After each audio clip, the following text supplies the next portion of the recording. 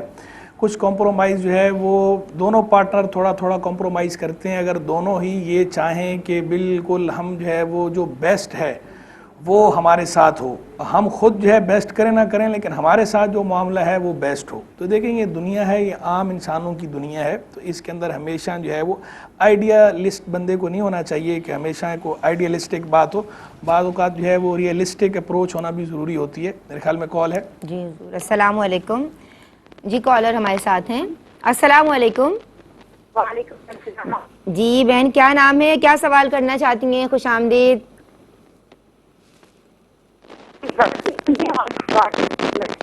جی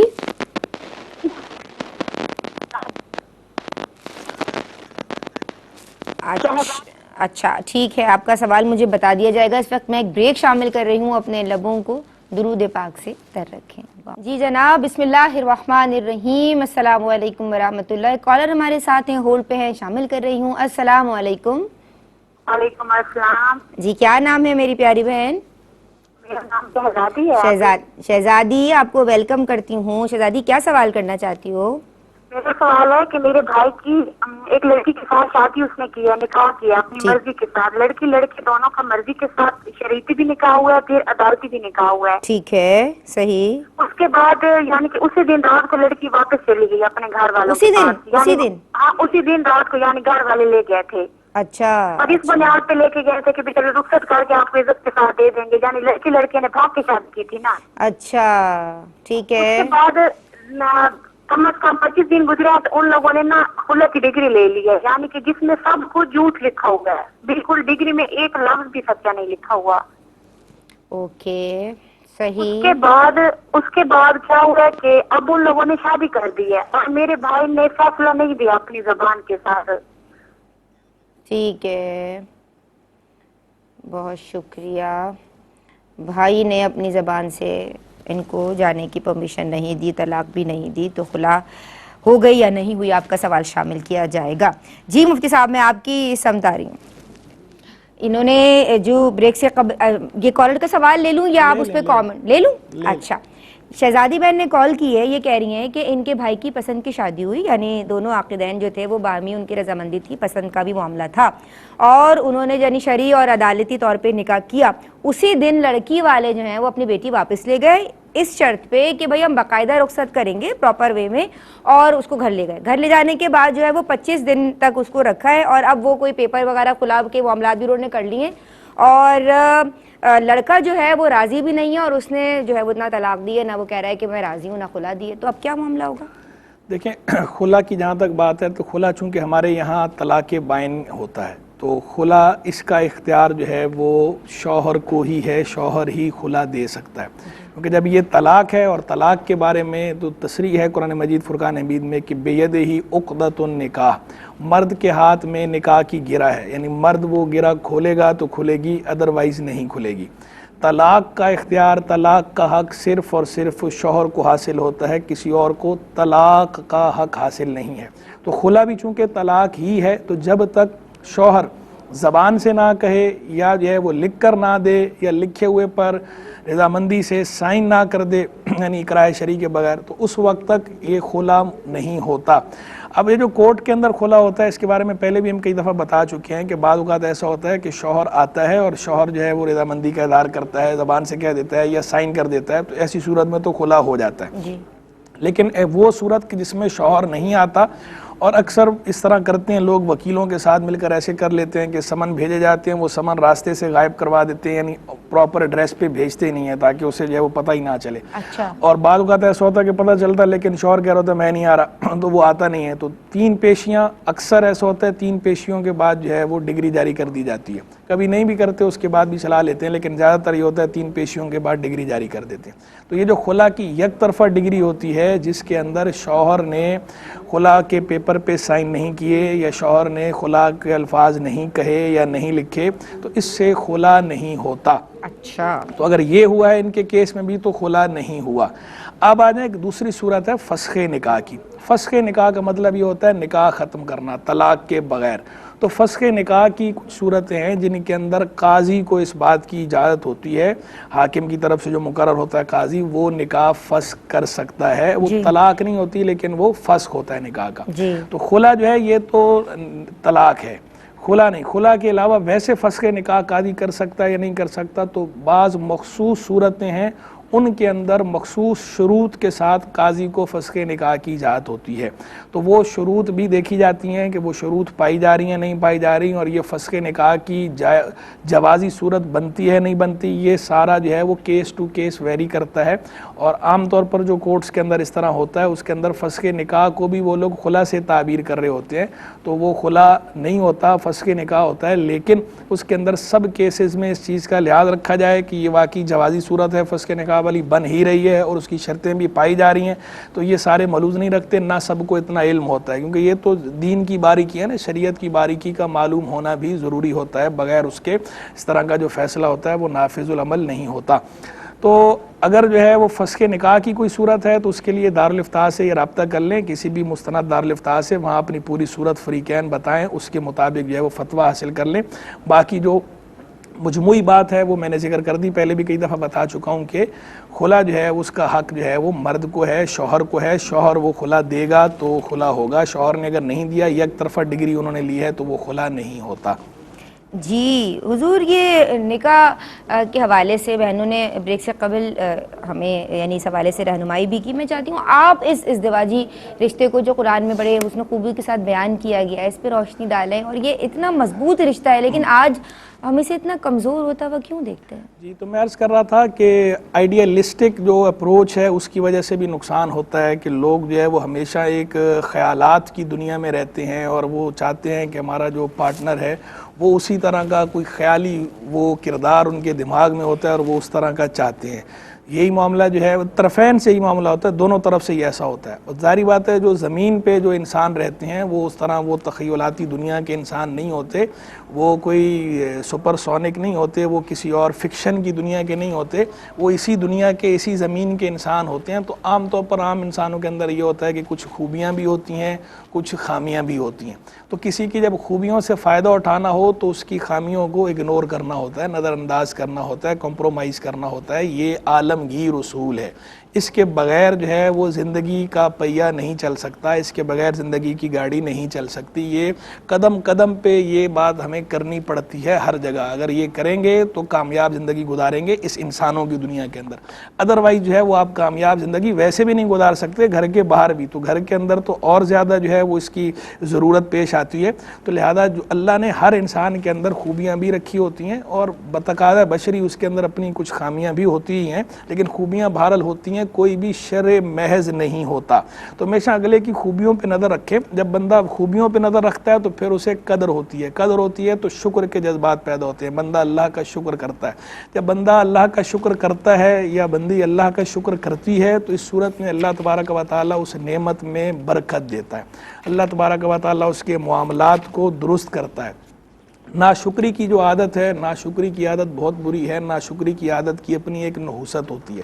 تو شکر کی عادت اپنائیں, اس شکر کی عادت سے برکتیں حاصل ہوں گی. اور خوبیوں پہ نگاہ رکھنا شروع کریں, طرفین ایک دوسرے کی خوبیوں کو نگاہ میں رکھا کریں. اور باقاعدہ خواتین کے لیے تو حدیث شریف کے اندر بھی آیا ہے کہ جو ہے وہ اللہ تبارک و تعالیٰ نے ٹیڑھی پسلی سے پیدا فرمایا, تو بعض چیزیں ایسی ہیں کہ وہ اس کی جبلت کا یا فطرت کا حصہ ہیں تو وہ ہیں, لیکن ساتھ ہی فرمایا کہ اس کی اگر ایک بات ناگوار ہوگی تو دوسری بات پسند بھی آئے گی, یعنی اس کے اندر اچھی بات بھی ہوگی. یہ نہیں ہے کہ صرف بری بات ہی ہوگی. اور یہی معاملہ جو ہے وہ مردوں کے اندر بھی ہے کہ مردوں کے اندر بھی ایسا نہیں ہے کہ کوئی بھی مرد ہو وہ شر محض ہی ہوگا, کوئی نہ کوئی خوبی بہرحال ہوتی ہے. تو وہ جو خوبی ہے آپ اگلے کی اس خوبی سے فائدہ اٹھائیں, اس پہ اللہ کا شکر ادا کریں, خامی کو اگنور کریں, درگزر کریں. اور اگر کوئی ایسی خامی ہے کہ جس کی اصلاح ضروری ہے تو مناسب انداز میں, معقول انداز میں اصلاح کے لیے توجہ بھی دلائی جا سکتی ہے. لیکن اس کا بھی ایک پورا خود ایک ڈیکورم ہے, اس کی خود بندے کو سمجھ بھی ہونی چاہیے کہ کیا بات کرنی ہے, کیسے کرنی ہے. عام طور پر جو ہے وہ بلا وجہ جو سوچا جاتا ہے, اوور تھنکنگ کی وجہ سے بہت سارے نقصانات ہوتے ہیں. بالخصوص جو ہماری بہنیں ہیں کہ وہ اوور تھنکنگ کرتی ہیں. وہ جب دیکھتی ہیں شوہر جو ہے وہ ماں کی کوئی بات سن لیتا ہے یا اپنی بہنوں کی کوئی بات سنتا ہے تو بس اب یہ جو ہے وہ ذہن میں سوچتی رہتی ہیں کہ نہیں یہ تو میری تو کوئی ویلیو نہیں ہے, میرا بھی ہولڈ ہونا چاہیے گھر کے اندر, میری بات کو بھی زیادہ اہمیت دینی چاہیے. اس نے کیسے یہ اپنی ماں کی بات کو اہمیت دیتا ہے, میری بات کو بھی اہمیت دے, اپنی بہن کی بات ہی سن رہا ہے میری بات بھی سنے.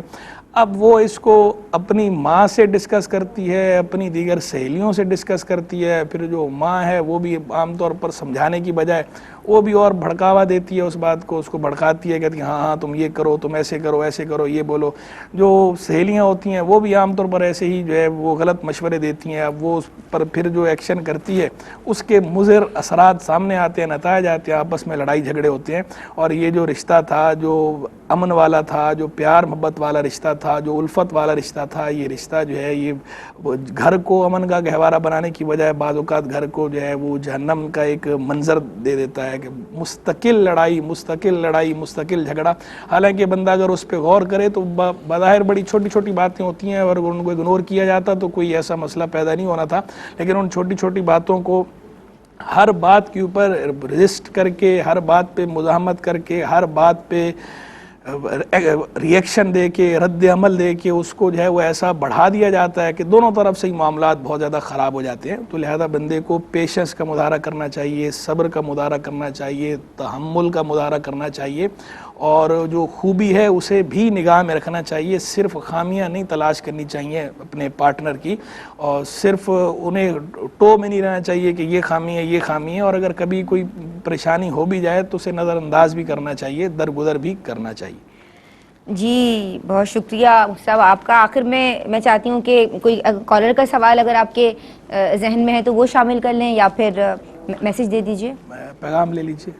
ٹھیک ہے جی, عالمات میں آپ کی سمتا ہوں, پیغام شامل کریں گے پروگرام میں. دیکھیں ابھی بہت خوبصورتی سے اس بات پہ کلام ہوا کہ گھر کو کس طرح سے رکھا جائے. اس میں ہم یہ تو کرتے ہیں کہ میرا حق میرا حق میرا حق, ایک بار ہم یہ بھی سوچ لیں میرا فرض, اور سامنے والے کو ہماری کس چیز سے اذیت ہوگی یہ ہم پہلے سے ہی سوچ کر اس چیز سے رک جائیں تو اور زیادہ بہتری گھر کے ماحول میں آ سکتی ہے.